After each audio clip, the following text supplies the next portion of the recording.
Entonces, esto es importante porque hay gente que esto no lo entiende y no entiende la tarea fundamental cuando te dice que vos tenés que representar a Dios delante de tus hijos. ¿Cuál es la tarea fundamental? Y lo dice Ezequiel.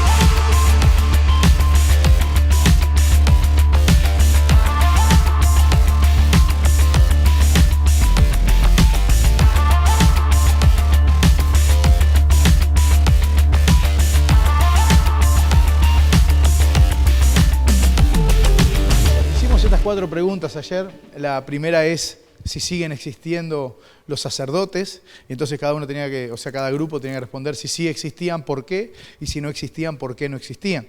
Después nombrar 2 obligaciones como padres que tenemos, aquellos que son padres que tienen, y 2 obligaciones como hijos que tienen los hijos. Luego dijimos qué hacer cuando no estoy de acuerdo con mis padres o cuando no estoy de acuerdo con mis hijos. ¿Qué hago cuando no estoy de acuerdo con mis padres o qué hago cuando no estoy de acuerdo con mis hijos? Y la cuarta pregunta es, ¿cuál es la mejor enseñanza que le puedo dejar a mis hijos? Y argumentar por qué. Bueno, entonces, lo primero que hay que dejar en claro es que voy a hablar evidentemente de la vida familiar, porque en el Día de la Madre creo que lo más importante es entender el tipo de madre que quizás Dios quiere que seas, el tipo de mujer en Dios que Dios quiere que seas, y bueno, y dejarles algunas de estas respuestas de las cuales pusimos las preguntas, tratar de responder a estas preguntas que se plantearon de manera de tener un concepto claro como iglesia de qué es lo que Dios espera de nosotros como familia y qué es lo que Dios espera de nosotros como madres. ¿Y por qué digo como familia? Porque evidentemente que el hombre también, o primordialmente, es el que debe manifestar o mostrar ese sacerdocio del hogar, y luego también la madre. O sea, la madre, por ser mujer, no deja de ser parte de ese sacerdocio del hogar que se debe dar. Entonces, vamos a hablar básicamente hoy, o vamos a responder estas preguntas. ¿Está bien? La primera es, bueno, si siguen existiendo los sacerdotes. Por ahí alguno dijo, bueno, no en la forma como antes, pero sí se... Y una de las cosas que yo dejé en claro es, bueno, nuestras bases como iglesia, en el credo de nuestra iglesia, lo tenemos bien definido esto, y dice que nosotros somos... No vamos a ser reyes y sacerdotes. Nos basamos en Apocalipsis, capítulo 1, versículo 5, y hablamos ahí de la importancia de que Él nos hizo reyes y sacerdotes. Y decimos que no es que creemos que somos reyes por un tema de abundancia o de riqueza, sino reyes desde el punto de vista del gobierno. Dios nos mandó a ser cabeza y no cola y a ser gente de gobierno. Si no podemos gobernarnos nosotros mismos, ¿cómo vamos a gobernar la iglesia de Cristo? Si no podemos gobernar, dice el Nuevo Testamento, en nuestra familia, el apóstol Pablo, ¿cómo vamos a gobernar entonces a la iglesia de Cristo? Por lo tanto, reyes y luego sacerdotes. O sea que hay un sacerdocio que yo debo ejercer. No hay vuelta. Y entonces, si yo debo ejercer, supongamos que yo diga que yo tengo que ejercer como cirujano, ¿qué es lo primero que tengo que saber entonces? ¿Qué hace un cirujano, no? Yo quiero ser cirujano, ¿por qué? Porque me gusta pintar. No, mirá, los cirujanos justamente no pintan, ¿no? No es el área que se dedican a trabajar. O sea, vos tenés que tener bien en claro qué hace un cirujano para ser un cirujano. Y bueno, vos tenés que tener bien claro qué hace un sacerdote, y no voy a hablarte de 25 cosas que hace un sacerdote, te voy a dar solo 2 cosas, 2 aspectos bien claros de lo que hace un sacerdote para entender qué es ser un sacerdote. Lo primero que dejo en claro es que la mejor madre del mundo es la mía. ¿Cuántos están de acuerdo? ¿Verdad? ¿Verdad? La mejor madre del mundo es la mía. ¿Alguien no está de acuerdo? ¿No estás de acuerdo tú? A ver, léeme Lilian lo que dice ahí. La mejor madre del mundo es la mía. ¿Está bien eso? ¿Y por qué me dijiste que no? ¿Viste que te gusta pelear nomás? No, la mía. No, dice la mía. No, la mía dice. Bueno. No, la idea es que cada uno lo lee. Ayer la madre de Karina me decía, no, la mía. Le digo, a ver, léelo. No, pero es la mía, no, la mía. Bueno, por eso está bien escrito. Es la mía. Todos leemos, vamos juntos. La mejor madre del mundo es la mía. ¿Está bien escrito? Sí, señor, claro.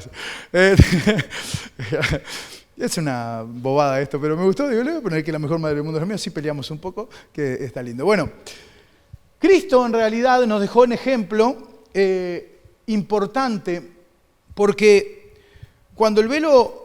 el Señor muere en la cruz del Calvario y el velo, dice la Biblia que se rasgó el velo, es decir, se terminó un tiempo, una era, un espacio donde ya la adoración no era para algunos. Ahora la adoración era para todos. Lo bueno es que el velo se rasgó desde arriba hacia abajo, no de abajo hacia arriba. No es que vinieron los discípulos y lo rompieron para decir, ¡ah, nuevo tiempo, revolución! No. Fue algo que Dios hizo mostrando un término de un tiempo. Y es interesante porque el sacerdote normalmente ofrecía la ofrenda y luego le daban adoración a Dios a través de eso que hacían. Es cómico porque uno dice, ¿cómo puede ser que el Señor ofreció sacrificio? Bueno, Él hizo las dos cosas. Él fue la ofrenda y Él fue el que ofició el sacrificio. Ambas. Y eso es lo que nos enseña a nosotros. Por eso la Biblia dice en Romanos capítulo 12, versículo 1 y 2, os ruego por la misericordia de Dios que presentéis vuestros cuerpos en sacrificio vivo, puro, agradable delante de Dios, que es vuestro culto racional. Lo que está diciendo básicamente es, tengan cuidado, no vayan a creer que venir a la iglesia es simplemente cantar unas canciones, ¿verdad? Dejar la ofrenda y me voy para casa. No. Venir a la iglesia es presentar mi cuerpo en sacrificio, o sea, ser iglesia es presentar mi cuerpo en sacrificio vivo, puro, agradable delante de Dios. Yo sigo ejerciendo el sacerdote. ¿Qué es lo que hicimos recién? Nos presentamos delante de Dios y adoramos a Dios. Por lo tanto, esto es muy importante porque yo también soy, de alguna manera, esto que dice la Biblia, sacerdote y ofrenda. Yo estoy tomando el ejemplo de Cristo, que fue sacerdote y ofrenda. Y vengo delante de Dios y yo le ofrezco a Dios mi ofrenda. ¿Cuál es mi ofrenda? La más importante. No es el dinero, sino mi vida misma. Mi vida misma es lo más importante que le puedo ofrecer a Dios. Y así como la congregación está comprometida en mi capacitación, yo también estoy comprometido en traer mi ofrenda a los pies de Cristo, mi ofrenda al Señor. Entonces, entender que yo soy la ofrenda y yo soy el sacerdote es fundamental. Así que vamos a decirlo, yo soy la ofrenda y yo soy el sacerdote. Vos sos en tu casa el sacerdote que Dios puso, la sacerdotisa que Dios puso en tu casa. No es el pastor. Entonces yo tengo que entender dos cosas que son fundamentales, dos aspectos. El primer aspecto es que el sacerdote se presentaba delante de Dios, por lo tanto representaba al pueblo delante de Dios. La primera actitud que tenía el sacerdote era presentarse delante de Dios. ¿Y qué hacía con esa presentación delante de Dios? Representaba al pueblo delante de Dios. Primer aspecto del sacerdocio, que todos tenemos que entenderlo y todos tenemos que vivirlo, es yo debo presentar mi vida delante de Dios, o sea, representar al pueblo, o mejor dicho, en este caso sería representar ¿a quién? A mis hijos delante de Dios. Si yo como sacerdote no soy capaz de presentarme delante de Dios por la vida de mis hijos, bueno, me está faltando algo. Estoy creyendo que eso es una tarea de PG, que es una tarea de Fernando, de Roxana y Delmi, de Claudio y Laura. No. El primero que tiene que ofrecer sacrificio delante de Dios soy yo por mis hijos. Porque se supone que yo soy quien voy a representarlos a ellos delante de Dios. Lo segundo que hacía el sacerdote era presentarse delante del pueblo. O sea, primer aspecto es me presento delante de Dios y represento a mis hijos delante de Dios. ¿Me sigue hasta acá? Muy bien, primer aspecto del sacerdocio. Vos tenés que representar a tus hijos delante de Dios. Segundo aspecto del sacerdocio, ahora es representar a Dios delante del pueblo. Eso era lo segundo que hacía el sacerdote. Representaba a Dios delante del pueblo. ¿Cuál es tu segunda tarea? Tu segunda tarea entonces, como sacerdote de tu casa, es representar a Dios delante de qué pueblo? De tus hijos. Entonces, esto es importante porque hay gente que esto no lo entiende y no entiende la tarea fundamental cuando te dice que vos tenés que representar a Dios delante de tus hijos. ¿Cuál es la tarea fundamental? Y lo dice Ezequiel. Y enseñarán a mi pueblo a hacer diferencia entre lo santo y lo profano. Y le enseñarán a discernir entre lo limpio y lo no limpio. ¿Cuál es la tarea sacerdotal? Primero, representar al pueblo delante de Dios. Muy bien. Segundo, ¿representar a quién? A Dios delante del pueblo. Vamos a cambiar pueblo. Representar a mis hijos delante de Dios. Segunda tarea, representar a Dios delante de ¿quién? De mis hijos. Muy bien, gloria a Dios. Ahora, ¿qué pasa? ¿Para qué lo tengo que representar? Para enseñarle lo bueno y lo que no es bueno. Lo limpio y lo que no es limpio. Lo profano y lo sagrado. Hay padres que parecen Fanny dando las noticias y dicen, si todo te da igual, estás haciendo mal las cuentas. Bueno, hay padres que todo le da igual. Y entonces nunca le enseñan, no se sientan con sus hijos a decirle, mirá, esto está mal, esto no lo tenés que hacer. No, que le dé, sí, que haga lo que quiera, que le dé candela nomás, sí, él está bien. Mire, yo le voy a contar, cuando yo era joven, adolescente, yo me iba a bailar con 16 años, 15 años, 16 años, y yo me acuerdo que en los bailes yo me ponía contra la pared y decía, ¿qué estoy haciendo acá? Porque en algún momento de la noche, detrás de mi rebeldía de adolescente, como todos los adolescentes tienen esa rebeldía santa que los padres son unos estúpidos que no entienden nada, yo sabía en mi corazón que algo con Dios yo tenía y que el lugar donde estaba no era el lugar que yo tenía que estar. Pero ¿saben por qué sabía? Porque hubo un padre que se sentaba conmigo a decirme lo que era santo y lo que no era santo, lo que era limpio y lo que no era limpio. Pero hay padres que no tienen tiempo. Hay padres que no. El sacerdote no, son los líderes de la iglesia. ¿Qué te enseñaron ellos? O, peor aún, lo que te enseñan los líderes de la iglesia, no les descarte. Están hechos, no entienden nada. No, mi hermano, a mí mi padre me enseñó ciertas cosas que yo no podía pasar por alto, a las cuales yo tenía que tener en cuenta, porque mi tarea como sacerdote de mi casa es decirle a mi hijo y a mi hija, esto está bien y esto está mal. Después tu hijo va a hacer lo que quiera, claro que sí, a no ser que lo encadene en tu casa, y se va a encargar de hacer lo que quiera y va a buscar todos los medios para que vos no te des cuenta de hacer lo que él quiere, porque lo hicimos nosotros también, ¿no? La copiábamos a nuestro padre, yo me escapaba por el balcón, ¿no? Desaparecía de mi casa y al ratito aparecía haciéndome el sonso. ¿Se acuerdan cuando le conté que yo una vez me escapé a jugar al pool, a las maquinitas, todas estas cosas? En aquel tiempo, para ustedes, esto es una pavada, pero en aquel tiempo era algo moderno. Ahora ya. Y cuando volví, mi padre me estaba esperando atrás de la puerta y me pegó una piña. A tu padre no le mentí, ¿te acuerdas? No. Al piso así, Santiaguito. Y claro, hoy la piña ya es un penal. Ya va preso 5 años porque me pegó una piña como me pegó una piña. No me mató, hermano. Me hizo saber que era muy importante que la mentira no se hacía con los padres. Pero bueno, no estoy diciendo ni apología de la violencia ni nada. No le pegue a sus hijos. Pero el punto es, mi padre me esperó atrás de la puerta y me hizo derribar, así, resbalar por el piso, ¿verdad? Como una gacela, así, parecía Suárez, ¿no? En el piso cuando se tiran los jugadores, así, ¿viste? Bueno, pero yo entendí algo. 2 cosas entendí. Lo puedo sorrear mientras él no quiera, o sea, hasta donde llegue, porque en algún momento se va a dar cuenta, porque la mentira tiene patas cortas. Y segundo, no puedo burlarme de mi viejo. Ahora, esto, si no me lo marcaba mi padre, porque no tenía un tiempo para sentarse y decirme las cosas como son, cuando él me hablaba del sexo con las chicas y con todo lo que me iba a pasar a nivel hormonal, no me lo decía porque yo, me tenía una charla, entonces a partir de ahí no iba a tener ningún deseo sexual. No, evidentemente que el deseo iba a venir, las hormonas iban a seguir estando y me iba a hacer un alboroto. Pero yo sabía que habían cosas que me iban a perjudicar si las hacía fuera de tiempo, porque hay cosas que se tienen que hacer en un tiempo y otras cosas que se tienen que hacer en otro tiempo. Pero ¿qué tenemos? Gente que no entiende estos temas del sacerdocio, no entiende que yo tengo que enseñarle a mi hijo la diferencia entre lo santo y lo profano y enseñarle a discernir entre lo limpio y lo no limpio. Entonces, ¿cuál es la primera responsabilidad del sacerdote?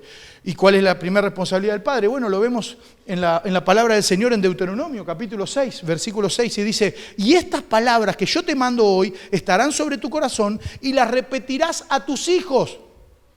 No dice en la iglesia. No dice con el pueblo. ¿A quién dice? A tus hijos. Vos tenés que sentarte con tus hijos y decirle, mirá, yo viví esta vida, pero no es la vida que yo quiero. No, porque hay padres que dicen, no, porque cuando yo tenía la de él hacía lo mismo. ¿Y? El techo de ellos es el mismo techo que vos tenés. No es el techo de donde vos le estás dejando. A ver si me explico. Es el colmo que mi hijo tenga que empezar del mismo punto que yo empecé. No, hermanos, que mi hijo empiece del techo de donde yo estoy. Si este es mi techo, me apoyo y que mi hijo empiece desde acá.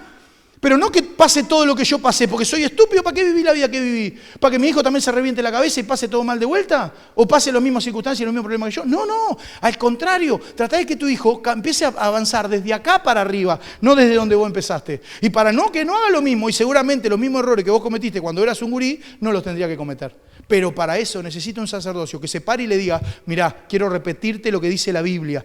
Y la repetirás a tus hijos y hablarás delante de ellos estando en tu casa y andando por el camino y al acostarte y cuando te levantes. Nosotros íbamos con mi viejo y mi viejo en la camioneta podía ir escuchando folclore, podía ir escuchando rock, él iba escuchando muchas veces mensajes, me lo ponía y él lo escuchaba para él, me decía, no te molesta, le digo, no, no, y escuchábamos entre los dos y a mí me bendecía lo que él escuchaba y hablábamos sobre cosas espirituales en la camioneta. Que podríamos estar hablando de cualquier otra cosa o no hablar. Sin embargo, el tiempo él se lo hacía para buscar momentos donde poder hablar cosas espirituales. Vos necesitás tener tiempo con tus hijos, hablar cosas espirituales. No solo repetir, dice la Biblia, sino que también dice en Proverbios 22:6, dice, instruye al niño en su camino y aun cuando fuere viejo, no se apartará de él. Entonces, ¿qué tengo yo? Que en el proceso de la vida mismo, para antes de que él se golpee contra la vida, yo tengo que tener ciertas características con mis hijos que las tengo que tener bien claro y bien firme. Porque yo soy el sacerdote de mi casa. Yo soy la sacerdotisa de mi casa. Y yo quiero hablarte un contraste de una familia que sí le dio lugar de lo santo y lo profano a Dios y una familia que no le dio lo santo y lo profano, lo que es la diferencia entre lo santo y lo profano a Dios y que tampoco le mostró a sus hijos entre lo puro y lo limpio. Lo triste es que este contraste que voy a hacer es a la inversa de lo que tendría que ser, pero creo que la Biblia lo permite por eso mismo, para mostrar de que nadie está propenso a no caer en esto. Primero, le quiero hablar de Elí. Saben que la Biblia dice que los hijos de Elí, 1 Samuel 2:12, dice la Biblia, los hijos de Elí eran hombres impíos y no tenían conocimiento de Jehová. Los hijos de Elí eran hombres impíos y no tenían conocimiento de Jehová. Ahora, si vos me estás diciendo que Elí, yo qué sé, era un filisteo, bueno, pero Elí era un sacerdote de Jehová. O sea, el loco ejercía el sacerdocio para el pueblo de Israel y sus hijos eran impíos y no conocían a Dios. ¿Cómo puede ser? ¿Cómo puede ser que vos sos el que representás a Dios delante del pueblo, pero tus hijos no tienen ni idea quién es Dios? Y simple, porque delante del pueblo pareces algo, pero en tu casa Dios no está, no existe, ni se aparece ni pero por casualidad. Y entonces no tenían conocimiento de Dios. Este es un tipo de persona que ofrece sacrificio a Dios, pero no tiene tiempo para Dios en su casa. Y entonces, como no tengo tiempo para Dios en mi casa, los hijos se crean con el testimonio que ven en su casa, no con el testimonio que ven en la iglesia. ¿Usted cree que la iglesia, 2 horas en la iglesia, le va a cambiar la vida a su hijo? No, mi hermano, va a afirmar lo que usted le está dando. Es el lugar sagrado que Dios nos permite mostrarle a nuestros hijos para que ellos conozcan algo más de lo sagrado y puro que Dios tiene para nosotros. Es la clave para eso, pero no va a ser la clave las 2 horas que ven a la iglesia. Va a ser lo que fortalezca lo que usted vivió en la semana con su hijo. Y esto es importante entenderlo, porque aunque parezca mentira, Elcana, que era papá de Samuel, el esposo de Ana, el nombre es espantoso, ¿no? Elcana, pobre, lo mataron con Elcana, el botón, el buchón, diciendo, no, el milico, no, era así, Elcana, así se llama. Y era el papá de Samuel y era el esposo de Ana. Ana no podía tener hijos, pero Ana le dijo al Señor, Señor, si vos me das un hijo, yo te lo entrego a ti, lo consagro para ti. Y cuando Dios se lo dio, imagínese el dolor de una madre desprenderse de su hijo, dice que después que fue destetado, 6, 7 años, yo le decía ayer a la gente, yo tomé teta hasta los 4 años, pero no es lo normal es menos, ¿no? Pero yo soy un animal, pero en sí, en aquel tiempo se decía destetar a esa edad, a 6, 7, que era cuando el niño ya estaba más o menos desarrollado. Grandecita, sí, ya botija venía. Yo veo a mamá y caminando, venía, le decía mamá teta y caminaba, ¿no? Así, sí. Bueno, hay cosas que cuenta uno, ¿no? Lindo para las redes este momento. Saludo a mi madre que me ve por televisión. Gloria a Dios. Bueno, lindo momento. Entonces, volviendo a este mal momento, la madre lo entrega al sacerdocio y ella lo sigue cuidando. Y miren lo que dice la Biblia. Pero Samuel, en el mismo lugar, pero Samuel, aunque era solo un niño, servía al Señor, vestía una túnica de lino como la del sacerdote, y cada año, miren la madre mostrándole la diferencia entre lo sagrado y lo profano, la madre. Cada año su madre le hacía un pequeño abrigo y se lo llevaba como iba con su esposo para el sacrificio. Los padres no estaban encima de Samuel, pero sí le mostraban la diferencia entre lo santo y lo profano. Y sí le mostraban la diferencia de lo que era importante. Samuel, para nosotros venir al sacrificio es importante, no faltamos nunca. No venimos 2 o 3 años sí, 2 o 3 años no, vemos cuando vamos, si no vamos no vamos. No. Samuel, para nosotros estar acá es lo más importante que nos puede pasar. Y por eso te traigo esta ropa, para que sepas que estamos felices de lo que estás haciendo. Seguí adelante. Y Samuel dice, crecía en conocimiento de Jehová. ¿Qué diferencia cuando lo que vos vivís no es un aparatesco de algo que no, en realidad no manifestás en tu casa? Entonces, ¿qué pasa con los hijos de Elí? ¿Por qué son así? Porque claro, uno tiende a pensar en las acciones. ¿Qué quiero decir con esto? Yo le contaba ayer a la gente, yo me acuerdo una vez que con 16 años creo que era, yo, no menos, 15, 14, no sé, segundo liceo creo que estaba por ahí. Y yo me había quedado tenía como 4 bajas y me fui con unos amigos, que yo siempre lo cuento, a fumar al arroyito y a pescar mientras tendría que estar en clase. Y mi padre me encontró, apareció de la nada con la bicicleta y me encontró. Cuando yo estoy pitando así lo veo que él viene. Para mí ese momento fue atroz, porque yo dije, bueno, ahora me viene, ¿verdad?, el mundo encima, me van a destruir mi vida y me van a hacer papilla. Y así fue, me dieron palo como, ¿no? Me dejaron mormoso. Ahora, el problema no era que yo estaba fumando. ¿Cuál era el problema acá? ¿Dónde radicaba el problema? Era que mi acción estaba mostrando algo. ¿Qué estaba mostrando? Una decisión que yo tomé. Pero esa decisión estaba mostrando algo, un gusto, un valor, algo que yo quería para mi vida. ¿Qué quería demostrar con eso? Algo quería demostrar con eso. O algo evidentemente estaba manifestando que me gusta, que quiero hacer esto. Lo que le estaba diciendo a mi padre es, estoy yendo contra lo que me enseñaste, lo que me formaste, lo que me dijiste, todo eso, me gusta esto. Entonces, ¿qué hace la gente, el normal o el montón de gente? Ataca a este punto, que es que no hagas eso, no tenés que hacer eso. Pero este no es el problema. ¿El problema cuál es? El problema es que es lo que me llevó a tener esta acción, que fue el valor que hay en mi corazón, el deseo que hay en mi corazón, lo que quiero demostrar, que estoy haciendo lo que estoy haciendo, y me decido hacerlo y después lo muestro. ¿Me entiende el pensamiento? Que es muy entreverado. La acción final de algo, el tipo que se droga, esa es la acción final de algo, pero el problema no es que se esté drogando. El problema es que antes de que se drogó, tomó una decisión para hacer lo que está haciendo. Y antes de tomar esta decisión, tuvo un deseo, un gusto, un valor interno que lo llevó a hacer lo que hizo. El tipo que choca en un semáforo porque cruzó en rojo, el problema no es que cruzó en rojo, el problema fue la decisión que lo llevó a cruzar en rojo y qué hay en su cabeza que lo hace cruzar los semáforos en rojo como si tal cosa. ¿Me explico el pensamiento? Entonces, en todas las áreas de la vida es igual. Cuando tu hijo está pasando una etapa de rebeldía o de crisis, lo que fuera, poner lo que quieras que esté pasando, es la señal final. Es la final, pero en realidad hay un proceso previo que es lo que lo llevó a tomar esa decisión y anterior, ¿qué está en su corazón? ¿Qué hay en su corazón que está tomando ese tipo de decisiones? Eso es lo que nos tiene que importar. Por eso cuando era pequeño, mi padre una de las cosas siempre me decía era, ¿le pediste perdón al Señor? ¿Hablaste con el Señor? ¿Qué piensa Dios de todo esto? Porque él lo hacía presente a Dios, no era que Dios estaba en la iglesia, fuiste a hablar con el pastor. No, ni a palo. Él lo que me preguntaba era, ¿cómo estás vos con Dios ahora? ¿Y Dios qué opina de esto? ¿Qué piensa Dios de todo? ¿Hablaste con Dios? ¿Te dijo algo? No me dijo nada. ¿Oraste? ¿Leíste la Biblia? ¿Qué pasó en tu interior? Nada. Hay gente que no dice nada, no le importa la relación de sus hijos con Dios. Se le olvidó enseñar a sus hijos, a Elí, a discernir entre lo malo y lo bueno. Se olvidó enseñarle a sus hijos a discernir entre lo malo y lo bueno. O peor aún, se olvidó de mostrarle con su ejemplo qué era bueno y qué era malo. Y acá está el punto.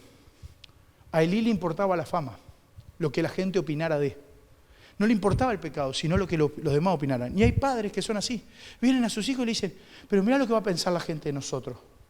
Mirá lo que va... ¿Vos te parece? Mirá, ¿qué va a decir fulano? ¿Qué va a decir sultano? ¿Ah? ¿Eso es lo que te preocupa? ¿Qué va a decir sultano Mengano? ¿Qué importa lo que diga sultano? Pero él era así. Y miren lo que dice la Biblia. Pero Elí era muy viejo y oía de todo lo que sus hijos hacían con todo Israel. y cómo dormían con las mujeres que velaban a la puerta del tabernáculo. O sea, el loco ofrecía sacrificio a Dios y en la puerta del tabernáculo orgía. Y dice, y les dijo, ¿por qué hacéis cosas semejantes? Porque yo oigo de este pueblo vuestros malos procederes. No, hijos míos, porque no es buena fama la que yo oigo, pues hacéis pecar al pueblo de Jehová, porque no es buena fama la que yo oigo. Estaba preocupado por el qué dirán. Cuando tus hijos vean que lo tuyo no es el qué dirán, sino lo tuyo es una relación con Dios que querés cuidar y que sabés que es lo mejor para Él, ese testimonio intachable, no porque seas perfecto, sino porque dependés de Dios, los va a hacer ver a ellos la necesidad de tener a Dios en sus vidas. Lo segundo que hacía Elí, por lo cual sus hijos estaban como estaban, y esto sí es preocupante, ¿eh? El primero es preocupante porque es una falsedad tremenda, pero esto es peor porque hace daño al doble, o sea, falseás y encima todavía haces esto. Miren lo que dice, 1 Samuel 2:27, 1 Samuel. Dice, cierto día un hombre de Dios vino a Elí y le dio el siguiente mensaje de parte del Señor. ¿Qué pasa? Le explico. Esto pasaba, era cualquiera. Lo que hacían los hijos de Elí era cualquiera. Elí decía, la gente se va a enterar, o la gente está hablando mal, qué horrible. Entonces viene un hombre, un enviado de Dios, a darle un mensaje a Elí, como diciéndole, se te terminan los días. Viste que Dios tiene misericordia, ¿no? Hasta que llegó un punto que dice, basta. Y bueno, y cierto día apareció este mensajero de parte de Dios y le dice, yo me rebelé, es Dios hablando a través de este hombre. Yo me rebelé a tus antepasados cuando eran esclavos del faraón en Egipto. Elegí a tus antepasados Aarón, de entre todas las tribus de Israel, para que fueran mis sacerdotes. Ofrecía sacrificios sobre mi altar, quemara incienso y vistiera el chaleco sacerdotal cuando me servía. Y le asigné las ofrendas de los sacrificios a ustedes, los sacerdotes. Entonces, y miren lo que le dice, ¿por qué menosprecian mis sacrificios y mis ofrendas? ¿Qué le está diciendo ahí? Te olvidaste de lo santo y lo profano. Enseñarle al pueblo sobre la diferencia entre lo santo y lo profano, ¿no? Entonces le dice, ¿por qué menosprecias el sacrificio, mis sacrificios y mis ofrendas? Y la segunda pregunta lo mata. ¿Por qué les das más honor a tus hijos que a mí? Pues tú y ellos han engordado con lo mejor de las ofrendas de mi pueblo Israel. ¿Por qué le das más honor a tus hijos que a mí? ¿Sabes lo que estaba diciéndole? Es, con tal de no estorbar a tus hijos, léalo más adelante, por ahí dice, habla la Biblia también sobre cómo no, Elí nunca estorbó a sus hijos, nunca los paró, nunca le puso el freno. Y Dios le dice, ¿por qué nunca le pusiste el freno? ¿Por qué permitiste que ellos hagan lo que quieran, cuando quieren, como quieren? ¿Por qué no le pusiste el freno bien puesto? Porque lo honraste más a ellos, te preocupaba más, cómo iban a reaccionar ellos, lo que iban a hacer ellos, que honrarme a mí. Fuertísimo. Fuertísimo. Padres que en realidad se terminan convirtiendo en adoradores de su hijo, cuando en realidad tienen que ser adoradores de Dios. Entonces yo veo acá un tipo que sacerdotalmente era un desastre. ¿Por qué? Porque vivía de apariencia, pero aparte que vivía de apariencia, adoraba más a sus hijos que a Dios.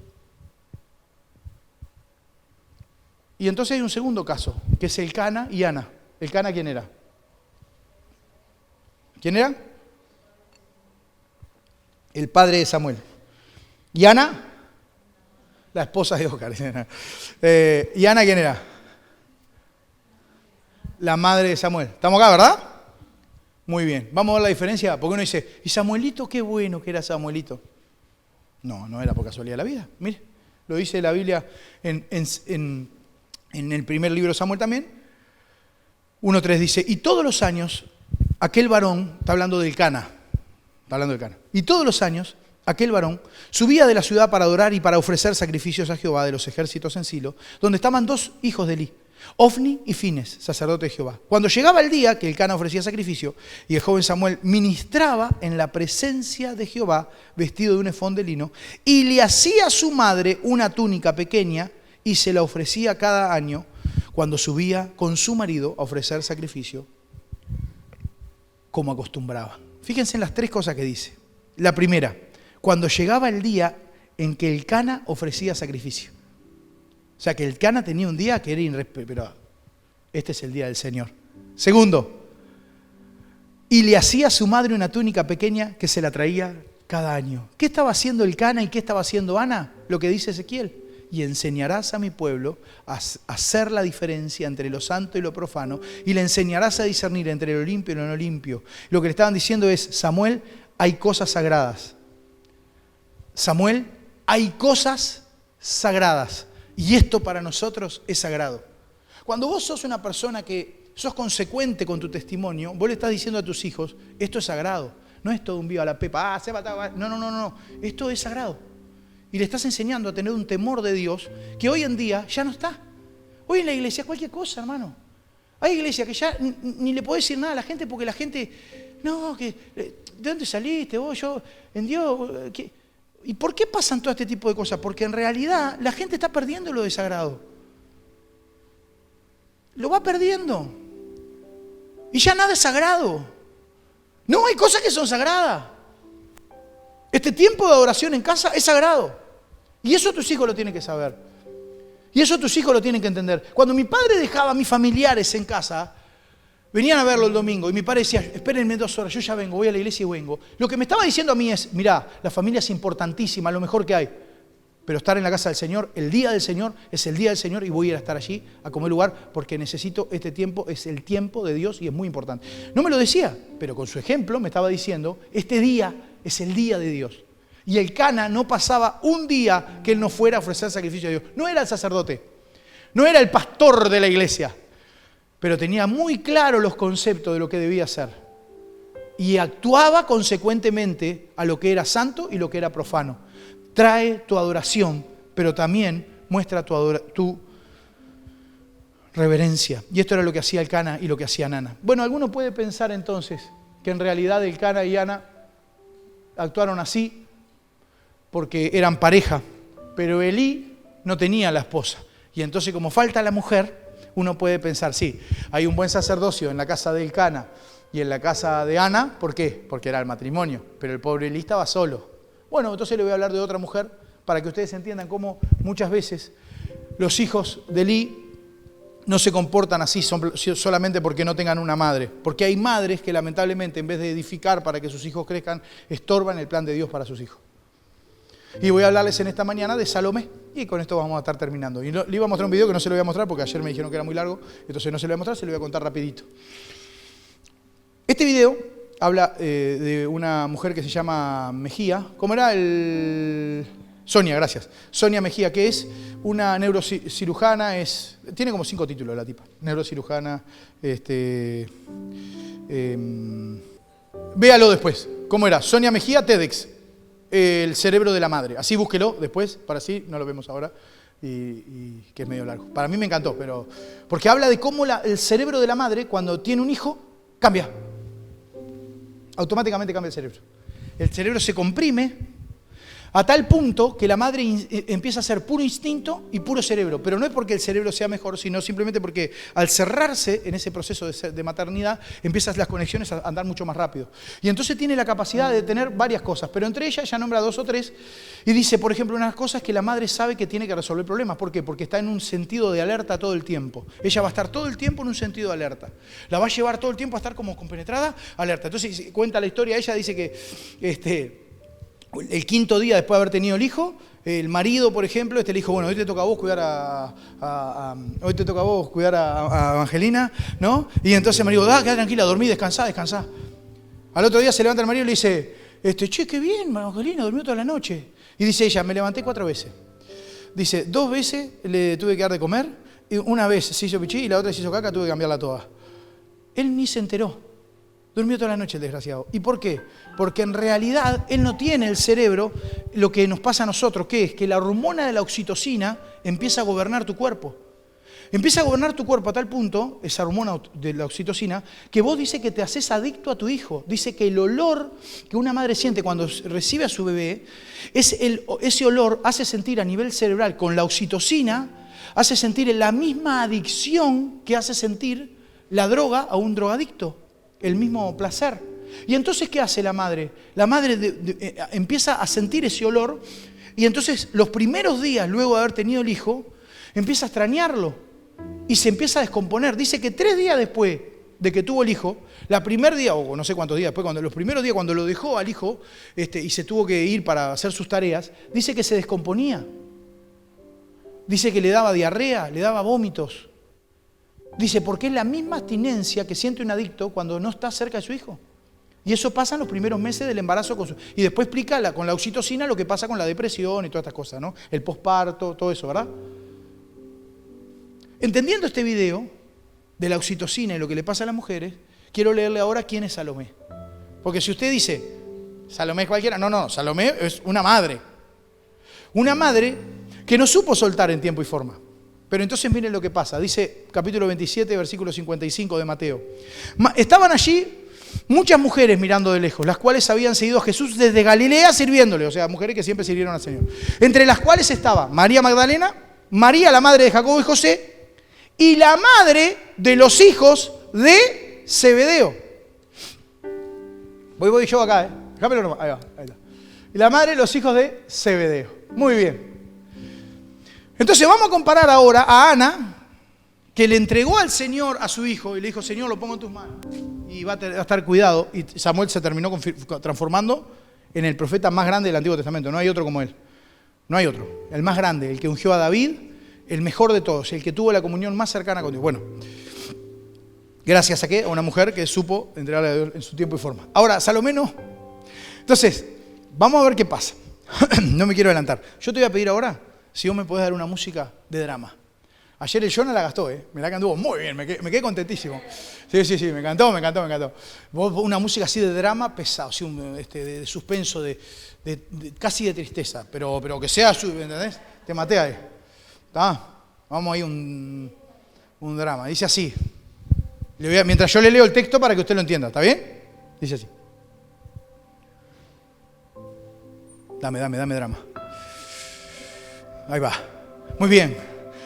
Subiendo Jesús a Jerusalén, tomó a sus 12 discípulos aparte en el camino y les dijo, he aquí, subimos a Jerusalén y el Hijo del Hombre será entregado a los principales sacerdotes y a los escribas y lo condenarán a muerte.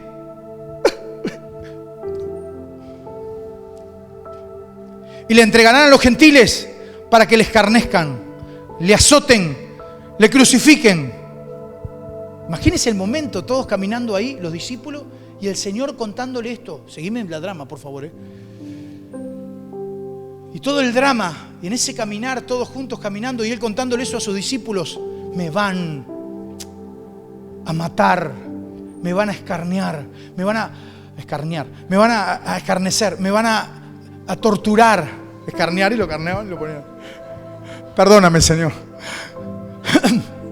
En ese momento, crudísimo, sale corriendo la madre de 2 de sus discípulos, los hijos del trueno. Y la ven corriendo. Señor Jesús, ¿viste? Todo, ¿viste? Tremenda palabra había dado. Y la ven corriendo y ahí cae en el suelo. Y el Señor la mira y le dijo, entonces se le acercó la madre de los hijos de Zebedeo. Postrándose ante el suelo le dijo, ¿qué quieres? Le dijo Jesús. Y seguro ella iba a decir ahí, no, Señor, que nada te pase. No, miren lo que le dijo.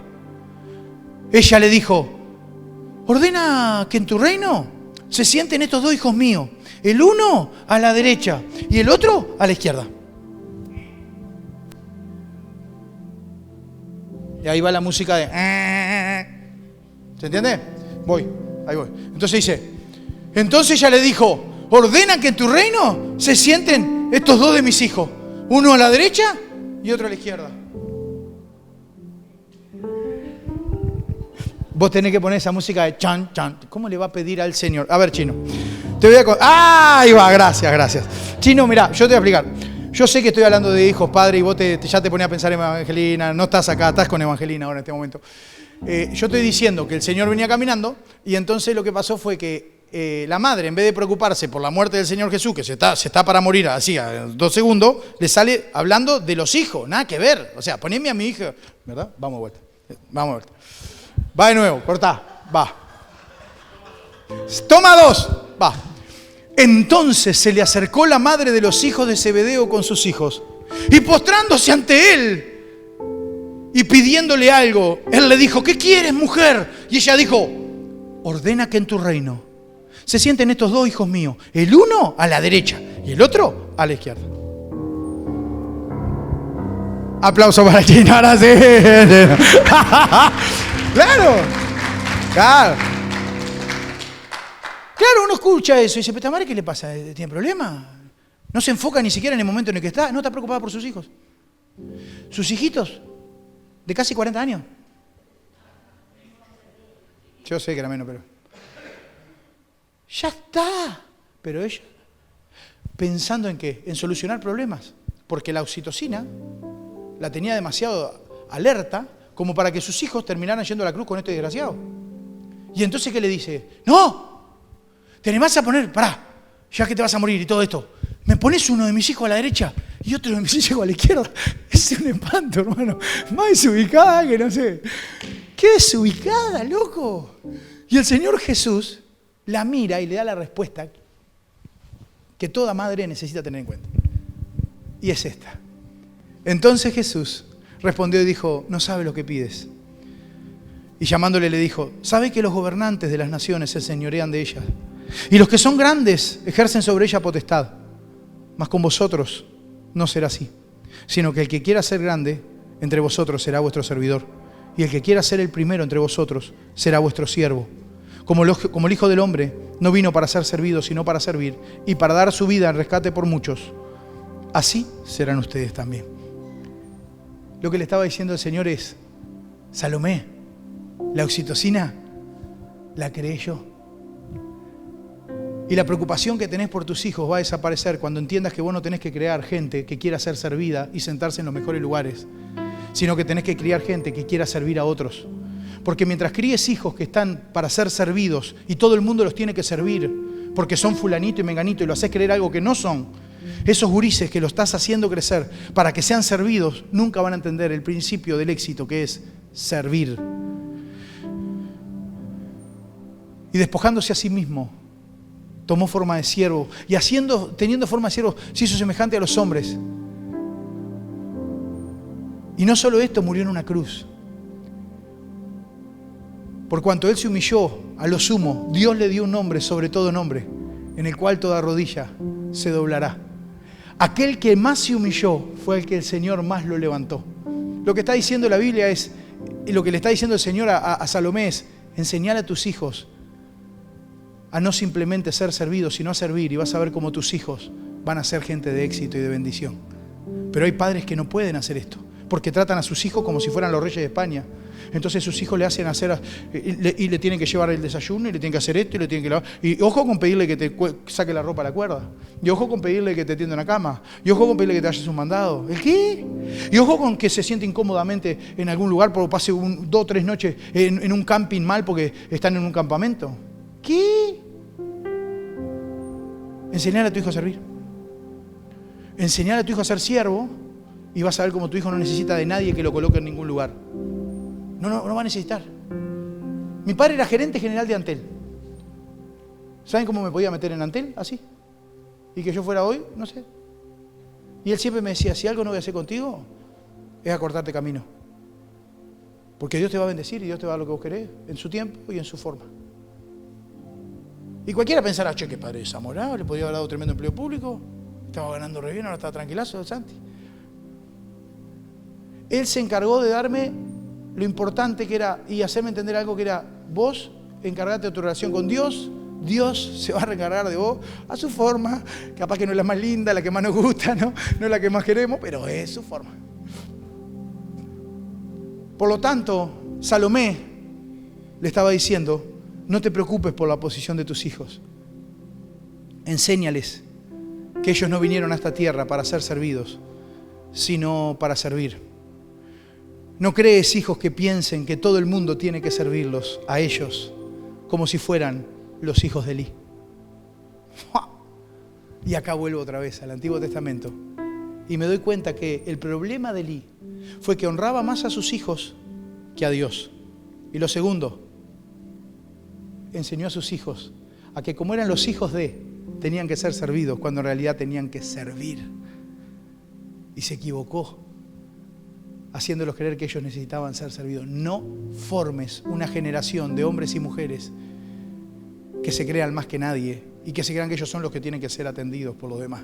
Forma hombres y mujeres que no van a tener una madre que se tire al piso para rogarle al Señor en el peor momento lo que menos le tiene que rogar, que es acordate de Él y ponerlo uno a la derecha o a la izquierda cuando el Señor ya los había elegido antes que ella naciera. Por lo tanto, ponete en pie en esta mañana y vamos a terminar. Termino con esto. Una buena madre enseña a sus hijos a enfrentar la vida real. Un buen padre enseña a sus hijos a enfrentar la vida real. Enseña la diferencia entre lo santo y lo profano. Enseña a discernir entre lo limpio y no limpio. Enseña a sus hijos que los padres no están para servirlos, sino para formarlos. Voy de nuevo. Enseñan a sus hijos que sus padres no están para servirlos, sino para formarlos. Enseñan que así como muchas veces son servidos, ellos también tienen que servir. Y por último, y sobre todo, los buenos padres están dispuestos en los momentos de crisis a darle más honor a Dios que a sus hijos. Yo te invito en esta mañana a que medites en Dios y le digas al Señor: Señor, ayúdame a ser el sacerdote de mi casa, la sacerdotisa de mi casa. Ayúdame, Señor, a no ser como Elí y a no ser como Salomé. Señor, quiero estar a la altura de mi llamado y a la altura de lo que tú me asignaste como hijo tuyo. Quiero mostrarle a mis hijos lo santo y lo profano, no que todo está bien porque cuando éramos chicos hacíamos lo mismo. No, Señor, a mostrarle que mi vida es distinta de que estoy contigo. A mostrarle que no lo honro más a Él que a ti, Señor. Y a enseñarle que no vino a esta tierra para que los demás lo sirvan, sino que vino a esta tierra para servir, para ser de bendición a otros. Y quizás en este Día de la Madre te vayas pensando qué herramientas utilizar para bendecir y mejorar la vida de tus hijos. Porque Dios quiere que tus hijos estén en los lugares que deben estar, porque Dios los llamó a ser reyes y sacerdotes antes que tú nacieras. Padre, gracias por esta mañana, por tu presencia, por tu compañía. Señor, bendigo a cada hermano en esta mañana para que estén sensibles a ti, Señor, y que escuchen lo que el Espíritu le está diciendo a la iglesia, Dios, lo que tú nos estás hablando. Dios mío, que no caigamos en el error, Señor, de pensar de que nuestros hijos ya son demasiado grandes o que aún son demasiado chicos para enseñarles ciertas cosas. Padre amado, que podamos tener la capacidad de ser quien tú quieres que seamos, Señor. Enséñanos a caminar como sacerdotes. Enséñanos a ser, Señor, y a cumplir con el llamado eterno que tú nos diste. Quizás en esta mañana el Señor te ha hablado en alguna área puntual. No lo tomes a la ligera. Marca la diferencia entre lo santo y lo profano, lo que realmente es importante y lo que no importa. Y toma medidas. No llegues a tu casa y sigas comportándote como te comportabas hasta hoy porque, no voy a cambiar ahora si toda la vida fue igual. Cambia. Genera los cambios que Dios te esté demandando que generes. Atacá las áreas que tenés que atacar. Porque esto no se trata de lo que dice el pastor Santiago. Esto se trata de tu sacerdocio delante de Dios. Como padre, como madre, como representante de Dios en tu casa y como representante de tu casa delante de Dios. Te amamos, Rey. Te amamos, Jesús.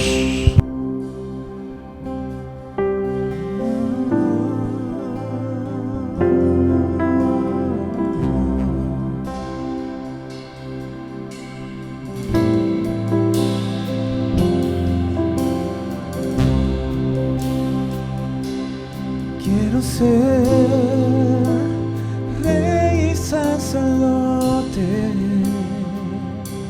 Yo quiero ser rey y sacerdote.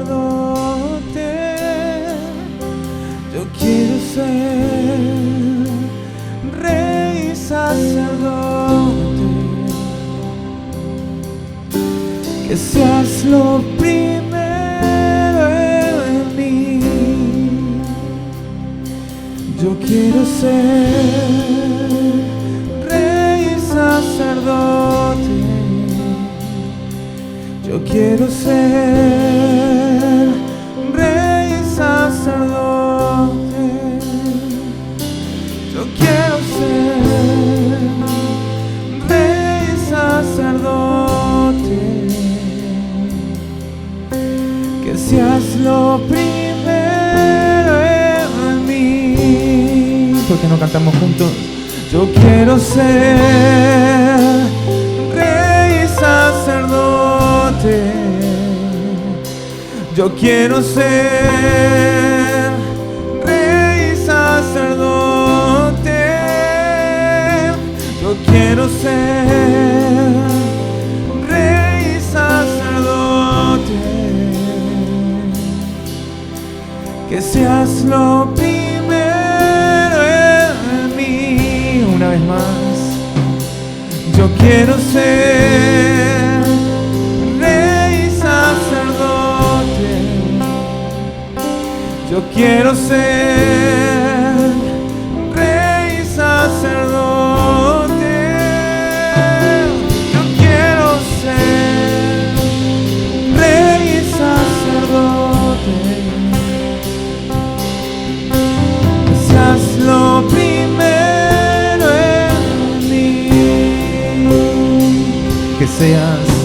Que seas lo primero